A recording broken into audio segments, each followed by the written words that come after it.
The Mind Series, Episode 4, Mindfulness.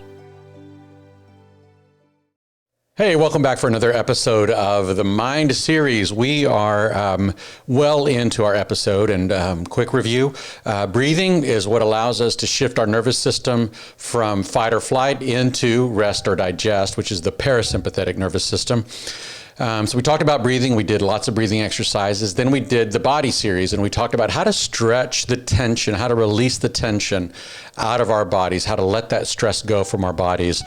Now we're in this next series called the Mind Series, and that is basically looking at what thought patterns might we have in place that keep us in a state of fight or flight, or make us more prone to enter into fight or flight, and how can we undo those cognitive patterns.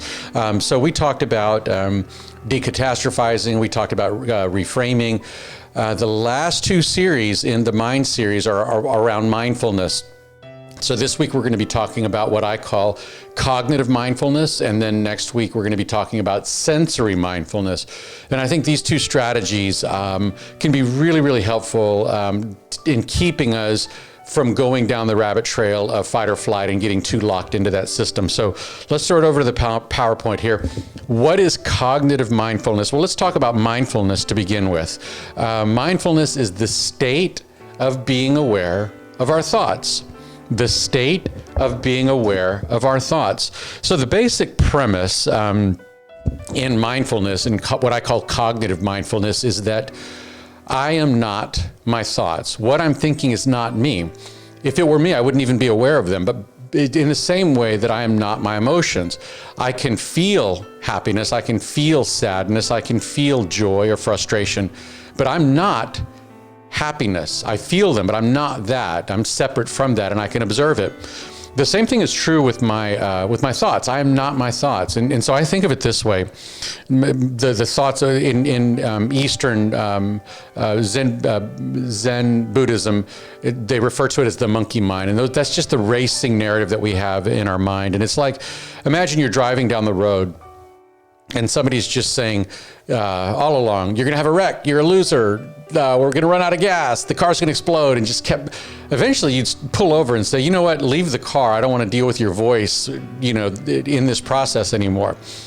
Well, that's sort of what goes on. We have this narrative, this monkey mind going on in our head, and we just sometimes don't even know that we can separate ourselves from that cognitive narrative that's going on.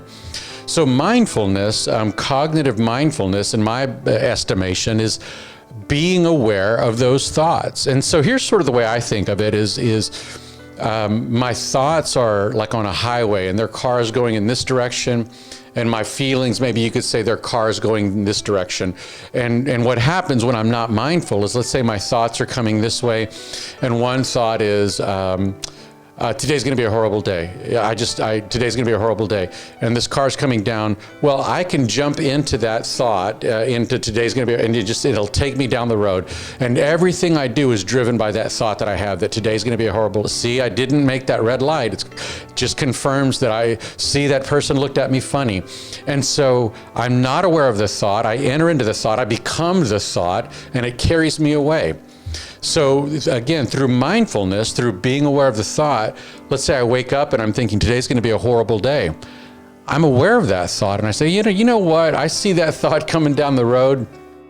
I don't want to step into it. I don't want to step into the vehicle of that thought and let it jerk me around and drive me all day. I'm just going to let that thought come, and I'm going to let that thought go, and it can just go right on by. And I don't have to own it. I don't have to embrace it.